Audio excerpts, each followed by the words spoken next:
In today's lesson, episode 8, we will talk about the side view using the Loomis method.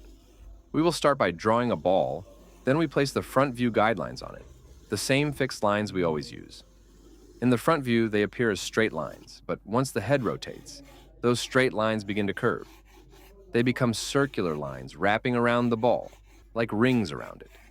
This includes the side plane line, the hairline, and the chin line. They are all placed within the middle third of the ball. The distance of the nose, from the nose line to the eyebrow line, is the same as the distance of the chin. You'll notice that I transferred this measurement to the end of the ball on the right side, because the center line has moved all the way to the edge of the ball. The center line will shift until it reaches the boundary of the ball. I can't determine exactly whether it stops right at the edge or moves slightly farther into the hidden part. The side plane, the slice, also moves by the same distance. But if it moves farther than that, it means it has gone beyond the boundary of the ball. The right slice will disappear because it will move to the other side of the ball. Now we'll start by connecting the chin to the ball of the head. Extend the center line down from the sphere, but let it move slightly backward, because the chin usually sits a little behind the forehead. The ear line sits in the middle of the right side plane, and it tilts slightly. Remember, the ears are naturally angled. They're not perfectly straight. Draw the ear between the brow line and the nose line. That's the correct height. In a more front-facing view, the ear might look a little shorter because it moves away from our eye level, and perspective makes it appear smaller. We extend the nose line slightly forward because the mass of the nose comes out beyond the sphere of the head. But be careful. We extend the nose line, not the eye line. The eye line stays in the upper third, between the brow line and the nose line. At the brow, we slightly tilt the line because we are transitioning from the forehead into the eye area. Now, we draw the extended mass of the nose. Take a line slightly above the brow line and angle it inward toward the sphere. In the middle distance between the eye line and the brow line, let it move outward.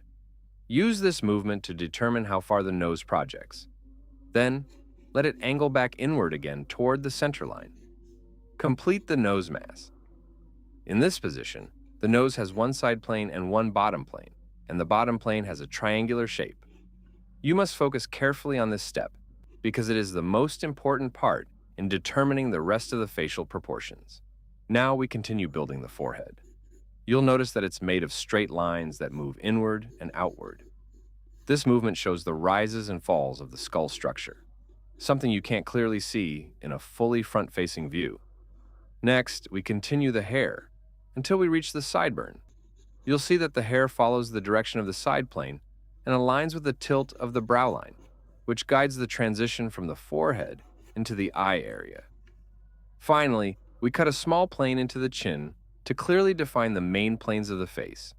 While you're drawing the hair, let it rise slightly above the sphere of the head. I want to make the hair look short, suitable for a man in his 30s. Now we move to the finishing stage, after establishing the proportions of the form we want.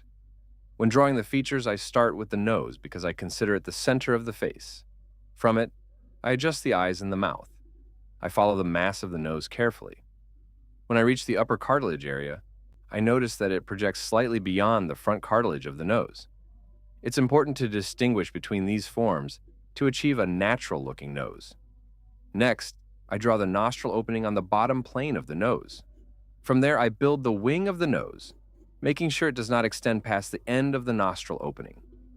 Finally, I define the separation between the wing and the front cartilage in the shadow areas. The line of the upper lip sits in the upper quarter of the distance between the nose and the chin. Once I place this line, I can build the rest of the mouth from it. I also keep in mind that the height of the upper lip is smaller than the lower lip. The width of the mouth extends slightly beyond the width of the nose. Then I continue the form from the mouth down to the chin. Notice how the chin sits slightly behind the nose and the forehead. Everything looks balanced and working well so far. Finally, we draw the eye on the eye line. It begins where the line coming up from the wing of the nose meets the eye area. In this position, you only see about half of the eye because it's closer to a front view. Don't forget to add the shadow under the lower eyelid. After drawing the eye, we draw the eyebrow above it.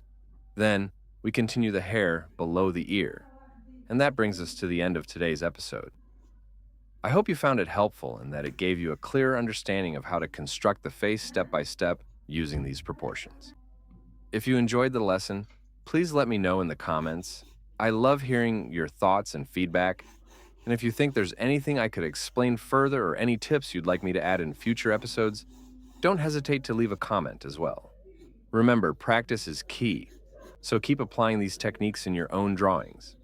And of course, don't forget to hit the like button and share this video with anyone who might find it useful.